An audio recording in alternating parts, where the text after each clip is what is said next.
Ah, welcome. You've arrived so soon. The Great Lake must have had a favourable current today. It's so good to finally meet you. Why, what a kind thing to say. I've been told many times that I'm pleasing to the eye, but I've always assumed it was just because I'm royalty. It's gratifying to hear it from someone who is not one of my subjects, or rather, my parents' subjects. I understand. You must have fallen for the topsiders' gossip about us.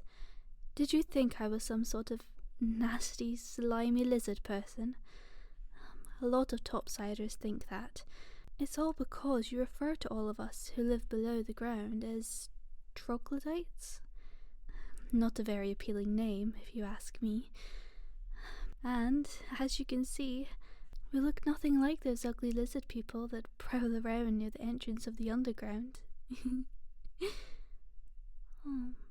Does that mean that when we were exchanging letters, you were picturing me as some disgusting creature? Oh, how noble of you to have written such sweet words that you imagined me that way. You must be so relieved. And to think, you agreed to marry me as well. I can see that you're truly devoted to your kingdom to willingly marry a monster for the sake of your people. I find that I'm liking you better and better all the time. Well, there is that. I suppose a commoner would suffer through greater trials than that for a chance to live the life of royalty. My understanding is that your people don't get many opportunities to improve their situation. It's all a matter of being of the right birth. Isn't that right? Oh, how nice it must be for you, then, to be able to choose to participate in this exchange. It doesn't sound like it's common for your people to be able to create a better life for themselves. Oh, yes, well, it wasn't exactly a choice for me. Royalty have their duties, you know. My parents chose me out of all their children for this task. Yes, it's a very important duty. When royals and nobles intermingle too much, the bloodlines become corrupt, and so we tend to select commoners of healthy disposition to wed instead. It was very considerate of your king to respect our tradition for this political marriage. We always trade a commoner to marry the other royalty. I don't mean to disrespect you topsiders' ways, but I think it's better this way. You're going to bring a very valuable perspective that a royal could not. You actually know what it's like to live as a commoner. You know their needs, even if you're not from this kingdom.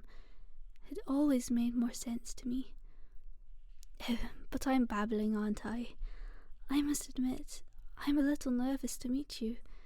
Even though we exchanged letters, it's still a nerve-wracking moment. Well, I'm not surprised. It must be incredibly intimidating, suddenly being selected to marry royalty in the underground kingdom. If I might ask, how does that make you feel? Well, if there's anything you shouldn't be feeling, it's unworthiness. Your people normally decide on candidates for political marriage based on nothing more than parentage or order of birth. But in your case, you passed all sorts of tests, both physical and mental, to prove that you were the commoner worthy of royal marriage. You've proven yourself as the most worthy person in your entire kingdom, at least of those who applied. Well, you could call it luck if you like, but if you're that lucky, then I'd say you're still more than worthy. Luck can be a skill too, you know. Besides, you're doing us a great favour, just as we're doing one for you. Both our kingdoms need this alliance. My kingdom has been perilously low on food for quite some time now. It's difficult to grow things down here where there's no sunlight. The mushrooms and livestock we do have are being mercilessly pillaged by the lizard people, so trade with you for your plentiful crops will be absolutely life-changing. And then, of course, in return, you'll get our high-quality ore and stone. It's all commonplace for us, but as I understand it, the topsiders value the treasures of the earth above all else. I say all that to say this. You've proven yourself, and you're doing something crucial on behalf of both of our peoples. You're wonderful, dear. Tell me a bit about yourself. Our letters were so formal, all about arrangings for the wedding. I suppose we don't technically have to know each other very well for our marriage to happen, but I would prefer it, wouldn't you? What does your family do? Oh, how wonderful. You must have gotten quite used to working with your hands then. That could be useful. Nothing. Anyway, do you think you're going to miss that? You must have grown up assuming that you'd take over the family business. I imagine it must be shocking to realize that there's going to be a totally different direction. I suppose I can understand that. That seems to be something that royalty and commoners have in common. Things tend to get decided for you. Any chance to make a decision for yourself should be treasured, even if it is unexpected. In my case, I always knew I was going to be part of a political marriage. I'm the oldest of my siblings, but it's been, determined that I'm not the best suited for leadership, so this is the only way I can contribute to the kingdom, and you can't be royalty if you're not going to contribute. But I wouldn't say that I'm unlucky. In fact, you and I are going to have an incredibly easy life together. Our whole purpose is to be a symbol of our kingdom's union. All we're really required to do is make a public appearance at some important events. As long as we look happy together, people will see that our people can get along. I know, it is incredibly simple. We can do more if we choose. We have a certain allotment of our royal treasury that's at our disposal, but that's more of a matter of personal taste. Personally, I'd love to do some humanitarian outreach between our kingdoms. It makes the bond that much stronger.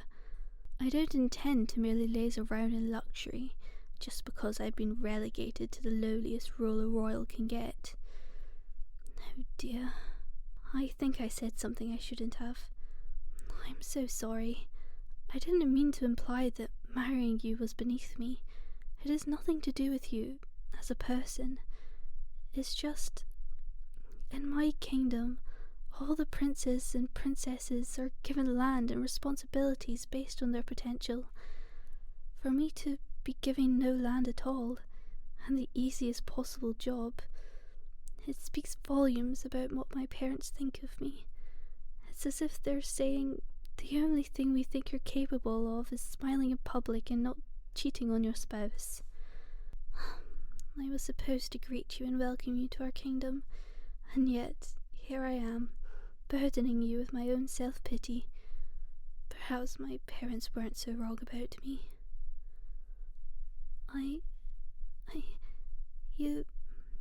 Do you mean that? Well, nobody's ever made me blush like this before. I'll be honest, I assumed all your letters had actually been penned by someone your king hired to make a good impression. I hadn't considered that you might actually be charming. It's strange. I didn't choose this political marriage, but now I think that perhaps, just perhaps, I can still choose you. Well, how can I say it more clearly? We've only just met, but I think that if we'd met under different circumstances, I could have decided I wanted to marry you anyway. You're sweet and charming.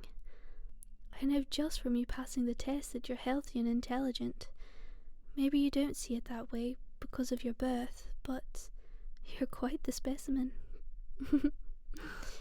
I mean it. You keep bringing up your background as if it changes anything, but I'm telling you it doesn't. If anything, I'm the one who's unworthy. You were chosen because you're the best commoner your people had to offer. I was chosen because I'm the worst of the royalty. I'm the one they could afford to give up. You're sweet to say that. Why don't we both agree not to say such things about ourselves, Let's just say that we're each bringing something to our marriage, and we're both doing something important for our people. I was actually feeling quite terrible about all this before you arrived. I hated the fact that I was chosen for this union, but seeing that you're so likable, I suppose it's not that bad.